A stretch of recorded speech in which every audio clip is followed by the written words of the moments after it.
It's time to talk about Captain America! Fuck yeah! Coming again to save the mother...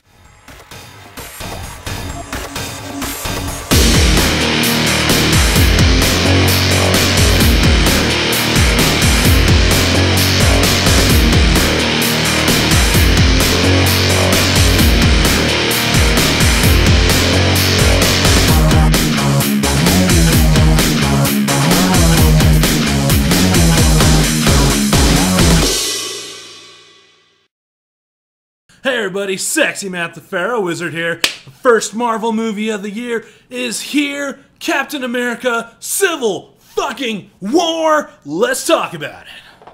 Before we get too far into this, I want to talk about what we've seen out of Marvel so far this year and rank them because that's how I do. So, I'm only counting things that have finished. So Agents of S.H.I.E.L.D. is not on this list yet because they're still working out the kinks for the season.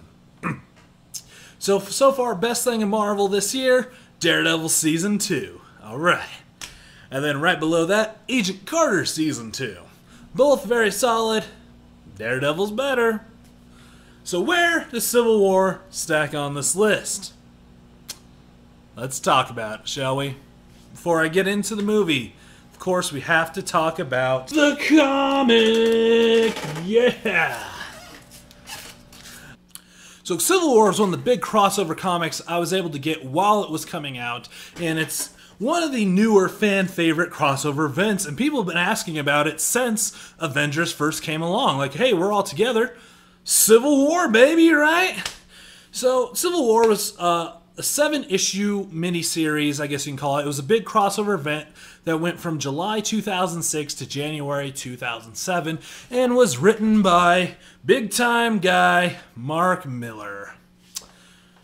So the story is there is a group of younger heroes called the New Warriors that went up against a villain that was way out of their league, and they ended up accidentally nuking an entire town, causing the government to go, hey, what are these superheroes doing? They got a lot of collateral damage here. And Iron Man joined the government side. Captain, of course, on the opposing side. The idea on both sides is Iron Man's side saying, hey, we need to know who these people are. We need to train them. We need to know their identities, and they need to have a government oversight to tell them, when they fucked up, to, get them out of there if they're not doing well, kind of thing, and also make sure they're not teaming up against a villain that's out of their class, causing more collateral damage. Not a terrible idea, right? Captain's side is, like I said, they had to give up their identity to join this registration. It's called the Superhero Registration Act. And obviously, in the Marvel Universe, in the comics, not everyone knows everybody's secret identity. So that was giving up some of their personal freedoms. So these are people doing it on their own dollar, on their own time, and they're just trying to help people. Why do they need to have a government oversight to help people? If you want to go give some homeless people some blankets, why can't you on your own time, right? And that's kind of his idea, and it created a giant rift between the two sides, and obviously created a big battle. Some big things that came out of this was a big thing was Spider-Man. He publicly released his secret identity, and being that he got on Tony Stark's side for the first bit of it,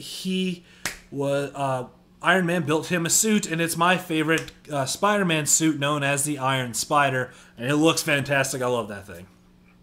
The other thing is, of course, bringing in the Hero Registration Act, which turned into what was called the Initiative, where they kind of made superhero teams for each state, and, of course, international superheroes, and kind of organizing superheroes all over, and, this lasted for quite a bit in the Marvel Universe.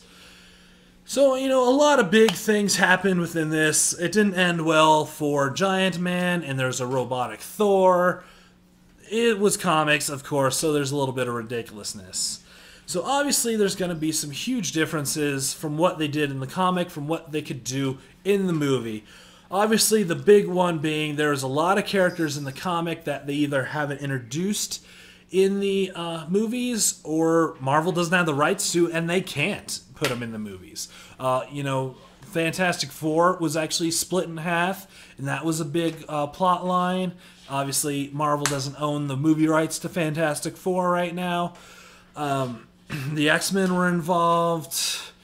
A lot of crazy stuff. The Giant Man that was in this wasn't Scott Lang, nor was it Hank Pym. So, I mean, it's obviously like the comics had the history to go off of, where the movies have only had 8 years of movies so far to kind of build this up. So, a little bit of worry from what would be difference. And this also seems to be the first time Marvel's directly trying to adapt a comic storyline. I mean, they've taken bits and pieces, like Iron Man 3 obviously was the Extremis storyline. The first Avengers loosely followed the first Avengers comic book, very loosely, but kind of there. The golden age of Captain was Captain America, the first Avenger. The Winter Soldier, the character was in that, but it's not quite this Winter Soldier storyline, things like that. So this is the first time they're like seriously really taken from the comics. So obviously there's going to be some differences though. Alright, so I've rambled on about the comics enough. Let's actually talk about the frickin' movie, alright? The story of Civil War, which I'm going to keep it out of spoiler territory, of course, at first, as usual, is the government, actually the world has decided, specifically the UN, that the Avengers are, although doing good, creating a lot more problems and need to have some sort of oversight. And of course that creates a rift between the Avengers themselves. Tony's on the side of needing more oversight, Captain's on the side of we need to do what we're doing, and that's how we're going to do it kind of thing. And they have some really good back and forth, and there's a great scene of just them debating what's called the Sokovia Accords, which is basically the Superhero Registration Act. It's done really well. I was a little worried that being called Captain America Civil War, you're automatically supposed to side with Captain America, being that he's the main protagonist. But both sides did give their side a lot of weight to it. So Tony's side is saying that, they are creating a lot of collateral damage and they need to be responsible for that. And they also need to have not just impose their will on people, but to be part of the world as a whole, which isn't, again, not terrible. Captain's side is just that if they have an oversight, committee or whatever, maybe they won't be released somewhere where they think they need to be. Or, Hydra snuck their way into all the shields. Something like that could happen again, and they become a tool of an evil corporation. So obviously this creates the conflict of the movie. I won't go into characters too much because we know these guys. Like, that's the beauty of the MCU being around for 8 years. You know Cap, you've seen Cap, you know Iron Man, you've seen Iron Man, Black Widow's in it, Ant-Man, War Machine, Scarlet Witch, The Vision, Hawkeye, who else do we got? Everybody's in it. Of course, and we get introduced to two new heroes in this story, and that being Black Panther and Spider-Man. I'll talk about them real quick. Again, I'll just talk about them both because they're both kind of the same. They don't have huge story arcs, but they are amazing. They're done so well. I'm going to get into more detail in just a minute, don't worry. But they were done fantastic. And the way they were both introduced did not feel forced, and they felt organic to the story, and it was done really well. Now, similarities to the comic are numerous, I guess you could say. In the comic, Tony is at the mass funeral for the town that was blown up, and a mother gives him a picture of her son, and kind of tugs at his heartstrings. That is done in this movie. There's a scene directly lifted from the comic. It's a cover of one of the comics, and you see it live action, just right there, blowing it up. It's freaking amazing. I loved it. Oh, so good. Some of the sides have similar points to their arguments, but overall, it's definitely not a direct lift of the Civil War comic, but it's the MCU's version of the Civil War, which is totally okay with me, and it was done fantastic. So let's talk about what really worked well in this movie. And let's start with the new characters that were introduced. So you got Black Panther. Let's start with him. He's brought in very organically, and they explain why you haven't seen him in this universe yet, but you don't get an origin, and it's great, but because you learn enough about him to where you can enjoy him, and I think new people who don't know who Black Panther is can enjoy him. He fits in the story really well, has a good overarching storyline, and is in a fair amount of the movie, and it's a great introduction to this character. It's incredibly comic accurate. He looks fantastic, and he's amazing. And speaking of amazing, Spider-Man! Oh, Marvel got at least him leased back to him from Sony, and he's done so well. Very comic accurate. He's not in as much of the movie as Black Panther, but he's so good in what he's doing. He's snarky while he's fighting. The young thing goes in really well. He's a very young Spider-Man this time. And again, he's explained why we haven't seen him in this universe, but we don't need an origin story kind of thing. And Marvel takes advantage of the fact that we know who Spider-Man is. Come on, everyone knows who Spider-Man is. Come on, we know who he is. We don't need to see him get bit by a Spider-Man again or figuring out his webs or whatever. We know Spider-Man.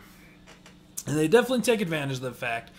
And they very obviously state that he's been around for roughly 6 months before Civil War has taken place, kind of giving us a reason why we haven't talked about him. But both these guys done so well. And there's another piece that I fangasmed at so much in this movie, and it's not even the ending climax.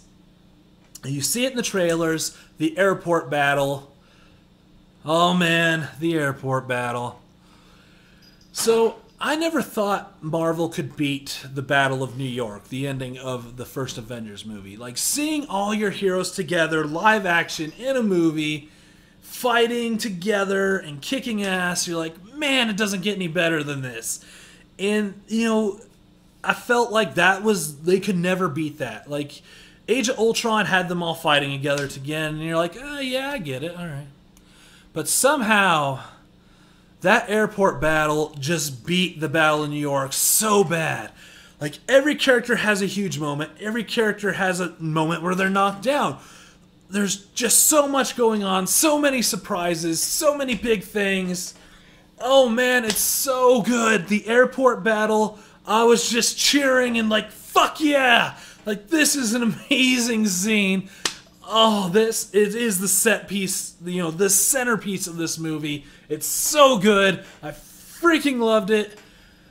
Oh, the airport scene. Oh man. The other thing I feel I really have to mention is how well this is written. There's so much going on in the Marvel Cinematic Universe right now. It seems like it could create problems, which seems what happened in Age of Ultron. The Russo brothers seem to have taken a lot of the complaints that you've heard during Phase 2 and kind of addressed them in some ways.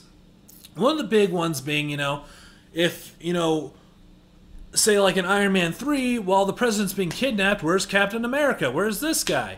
And obviously didn't explain what happened during that movie, but I think we got a good explanation going forward of where these Avengers are at. And they talk about where every single person is, and I think Marvel got the hint that, yes, this is a bigger universe, so you can't ignore the fact that a Hulk exists. Like, you can't just go around like, yeah, the Hulk exists too, but you know what, this world-changing event, we don't need him. It's good. So it's done. It finally kind of explains that, and man, this movie really changes the universe. Again, in Iron Man 3, which is the beginning of Phase 2, it felt like after Avengers, Marvel is going back to the status quo. Not in Civil War. Phase 3 just kicks you in the face. And the end of this movie, I won't talk about right now, obviously, but at the end, it changes the entire universe in going forward, how Phase 3 is going to work. It's just mind-blowing and freaking amazing. So good. The Russo brothers, man, thumbs up, guys. But you know what? No movie is perfect. There are a few downsides. So there is another storyline going on within this that makes this more of a Captain America movie rather than an Avengers movie. And there are two main Captain America villains in this. And I won't explain who they are because that's kind of a spoiler, so I'm going to leave that out. But they fall into Marvel villain territory, where Marvel has a lot of problems with their villains outside of Loki, where they're just not interesting and they're misused, and it's just regular villain territory, and that's where it falls. So that happens. The other thing, which is a minor nitpick, but I have to bring it up, Marissa Tomei is playing Aunt May. Yes, Spider-Man's Aunt May is Marissa Tomei. They've announced that. It's not a spoiler. She looks so good. But that means I want to fuck Aunt May. Aunt May is fuckable now. That's weird. It's really weird. Even Tony Stark wants to fuck Aunt May. What? I can't... I mean, she does a great job, but she looks so good. Aunt May is not I don't want to fuck Aunt May, but that's the world we live in now. We have a fuckable Aunt May. But Marissa Tomei, seriously, you're still looking good, lady. Well done. Well done.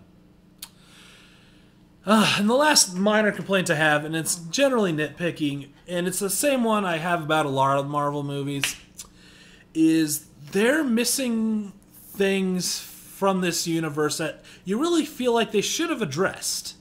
They're kind of missed Easter eggs that they could have done. There's no mention of anything Netflix. So no Daredevil, no Jessica Jones.